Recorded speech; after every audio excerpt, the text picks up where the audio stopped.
Alien Skin muyimbi wake. Nze mmanyi kano kawala kano. Alien Skin. Gwe gusosono muwulirako leero. I read it in some newspapers but I was not attracted. Linda ko bamuwandiseko mawulire. Naye gwe omusomi ekera tebitobire tutte. Mbadde ngamba nti abana abalwala egundi. Alien Skin mbadde ngamba nti bana abalwala gundi. Abalwala abaganda bebayita abalungu. Kati Alien Skin atambula akuba abantu naye muyimbi yakajja. Kati balwanagana ne Palaso n'amukuba. What I can tell you is that these are indisciplined people. Tebalina mpisa. Ndi Chameleone batta omusajja ewuwe. Was he arrested? Kalamagi gwe batelewa Chameleone. Was he arrested? Mzee olumiriza nti bamutta. No. Ankube ko luyimu okube essasi. Chameleone tayinza kusangana kuba. Kanyama ankube mukube essasi. Where the Kanyama is provided for. Mukube essasi. Bila wessasi. Kanyama nankube essasi nankube oluyimu kubira wessasi. Why do I have this pistol? I just otambula ne pistol yo. Yes. Sawa yonna. Why are those soldiers around? Once you say guarded, it means he's in danger. His life is in danger. Kati bana basirikale boyina wano life ye eri in danger. So omuntu yenna akulumba omukubira wessasi. Waliwo ekivubuka kyali waffe twakula nakyo. Kinsanga mu Kampala ku Diamond kinkwata mu maaso.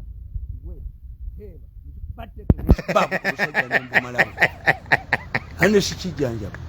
Tuli kubunkenge ng'ongamba mbu kale teeba ani ebyomukyalo ekikubatteke ku busajja komando ba kale segeze bigenda maaso bya Alien Skin ne Palaso tobimanyi. My concern is the discipline. You have not helped these musicians. Bakoze ganga babantu Kanyama yani. If you want to be protected, you write. You write to the police and they give you security. Like me. Neto mbera na bakanyama ba Chameleone, bakanyama bani indiscipline. Two, you don't know how to manage your resources. Party after party we wasoko okusaba emmere. Ebanko bali wanika, era bali wanika. We wasoko okusaba emmere obubwa. Bwe wabaawo ne buyimba. Ekiri mu bbala, abaana mu bbala, beweita mu bwe wasoko okusaba emmere wasali. You don't have managers. Financial managers. You don't have financial managers.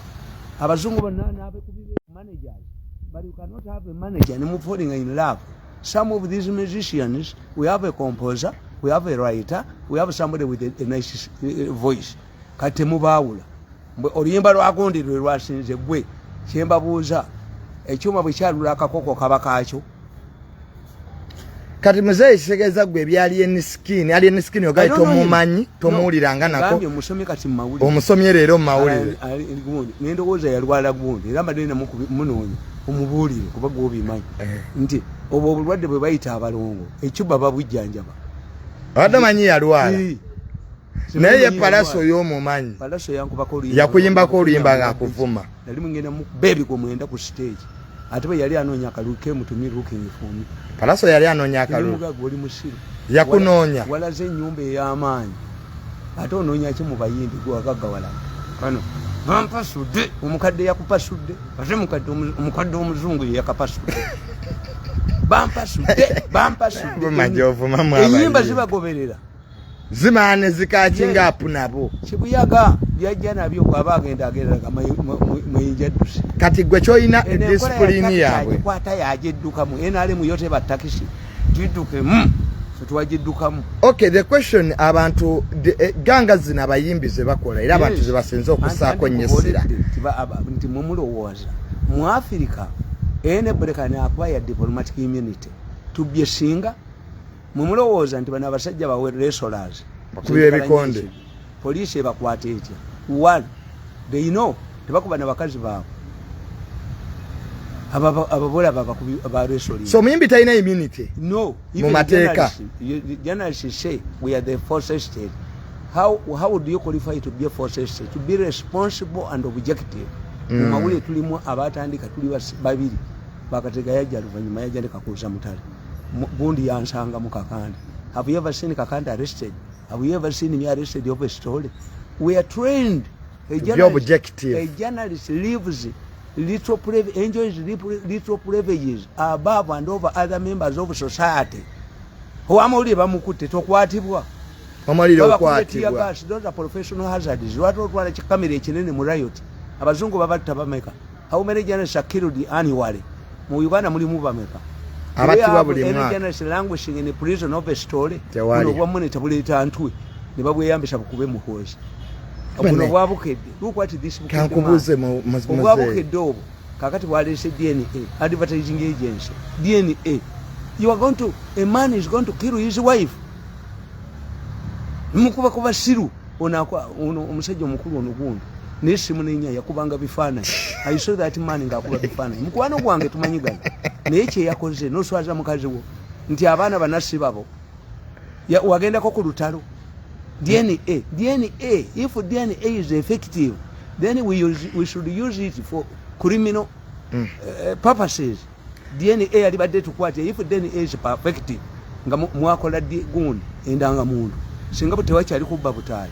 Mzee kankujeyo ko kati ne mubayimbi ko ngambi Alien Skin Tumumanyi. I don't know him. Kati. But Palazzo should forget about Kabaka. The Kabaka must be protected. Tamuteka mbya kuyimba. I told you when I was in the State House, I wrote it to them a memo.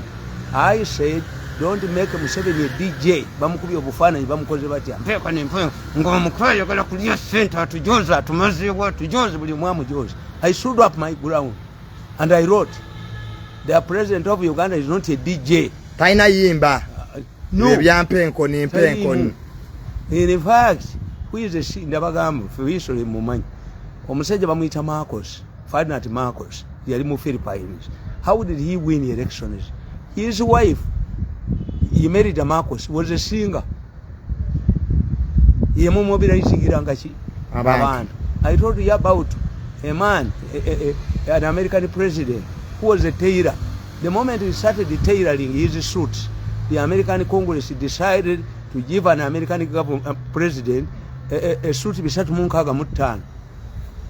President wa America. President bamwambala. President wa America bamwa a suit bisatu munkaga mutano. And recently, after 1924, when they allowed the women to vote for the first time, in America, women look for handsome men.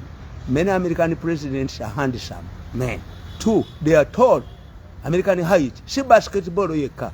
Why? To dwarf the Japanese prime minister, to dwarf the North Koreans, to dwarf the Chinese. America balonda president nga muwanvu.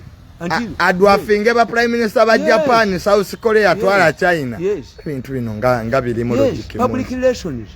But how can you use the Kabaka as an announcer? As an advertisement tool.